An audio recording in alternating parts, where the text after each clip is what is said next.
Bicara masalah free will, Tuhan itu hanya menyediakan hukum untuk kita. Oke. Intinya adalah kamu mau ngikutin hukum ini atau enggak. Kamu mau ngikutin aturan mainnya apa enggak? Yes. Gitu.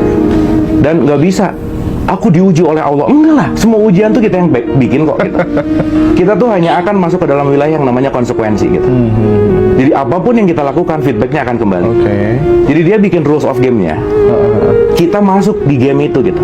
Jadi buat saya free will tuh bukan aku takdirnya, aku emang udah ditakdirkan jadi orang bego sih, ya nggak bisa lah gitu. Kenapa kamu bego? Karena kamu nggak belajar gitu. Karena hukumnya kalau kamu belajar jadi pintar gitu. Nah, jadi saya selalu melihat konteks ini bahwa Sang Maha itu menciptakan hukum dan kita mau belajar tentang hukum ini nggak? Makanya entah itu ngomong oneness lah, relativity lah, entah itu polaritas lah, banyak lah ya kalau kita ngomongin the law of universe gitu. Intinya adalah gini mas, simple ya, dan hukum ini kan berlaku universal. Mau agamanya Kristen, Katolik, Hindu, Buddha, terserah deh gitu ya. Pegang api ya panas, itu hukum gitu. Ya, gravitasi hukum gitu. Mau diimani atau enggak ya ada gitu kira-kira. Nah pertanyaannya kita mau belajar hukum itu atau enggak gitu. Contoh sederhana gini, saya nanam melon, buahnya pasti melon mas. Dan kalau saya nanam melon, mau doa di depan Ka'bah, ya Allah, tumbuhkanlah durian, nggak bisa. Karena hukumnya tabur tuai. Apa yang kamu tanam, itu yang akan kamu dapatkan hasilnya.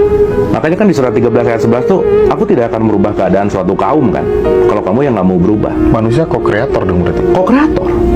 Dalam konteks ya, co-kreator yang bisa menciptakan quote and quote apapun ya, bentuknya yang udah evolusi yang paling sempurna lah gitu kira-kira. Karena semuanya ada di kita gitu. Pun kita harus ngerti bahwa co-kreator itu bukan berarti lebih keren sih, bukan berarti lebih supreme, bukan. Tapi semuanya dalam ekosistem, bukan ekosistem. Karena kalau ekosistem manusia di atas nih, yang lain ada di bawah. Tapi kalau dalam oneness, saya ngambil satu tradisi Hindu aja mas. Di Hindu itu ada statement Trihita Karana, harmony with God, nature, people. Kalau di Islam, hablum minallah, hablum minanas. Tapi ini yang agak jarang disebut sih, hablum minal alam.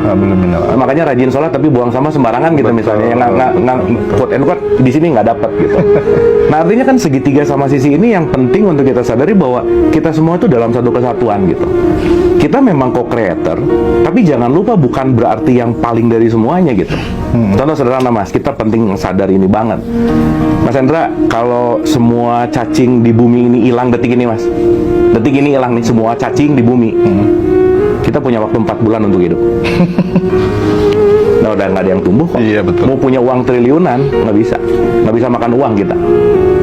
Serangga sekarang hilang sebumi raya serangga hilang 2,5 bulan kita bisa bertahan itu. Tapi seluruh manusia hilang detik ini, bumi baik-baik aja kok gitu.